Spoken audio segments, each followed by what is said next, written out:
ناظرین، میں سہیل بھائی کے توسل سے آپ کو ایک تحفہ دینا چاہتا ہوں، کیونکہ رمضان کا مہینہ ہے اور کئی بیچارے نا گردے کی تکلیف میں بعض اوقات ان کے ساتھ معاملہ ہو جاتا ہے، آزمائش میں آتے ہیں۔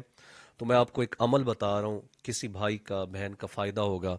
تو انشاءاللہ اس پہ اللہ تعالیٰ کی طرف سے ہمیں بھی اجر ملے گا، اور سننے والے عمل کریں گے تو انشاءاللہ ان کا بھی فائدہ ہوگا۔ تو اول آخر آپ نے درود پاک پڑھنا ہے۔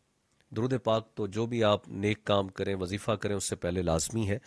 تو آپ نے درود پاک پڑھ کے جو ہے بسم اللہ شریف پڑھنی ہے، اور بسم اللہ شریف پڑھنے کے بعد آپ نے 7 دفعہ انا انزلناہ فی لیلۃ القدر اور سورہ علم نشرہ، یہ 2 صورتیں آپ نے پڑھنی ہیں، یا صرف جو ہے آپ بسم اللہ شریف پڑھ کے درود پاک پہلے اور بسم اللہ شریف پڑھ کے سورہ علم نشرہ صرف پڑھ لیں 7 دفعہ،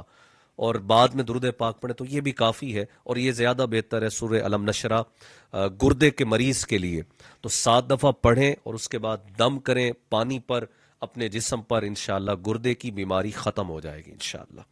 جزاک اللہ۔ اچھا، ماشاءاللہ، یہ فرمائیے گا ذرا ایک بار دوبارہ تاکہ ناظرین اور سامعین کو صحیح سمجھ آ سکے کہ اگر وہ سورہ قدر اور سورہ علم نشرح ملا کر پڑھیں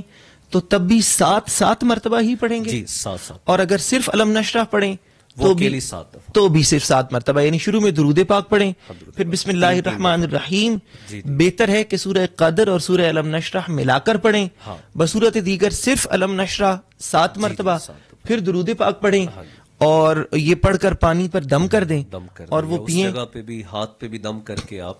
اس پہ گردوں کی جگہ پر پہ بھی جی مس کر سکتے، اور پھر وہ پانی پیئیں تو انشاءاللہ شفا اللہ کی طرف سے انشاءاللہ شفا من جانب اللہ، اللہ پاک شفا عطا فرمائے گا۔ جزاک اللہ، بہت شکریہ۔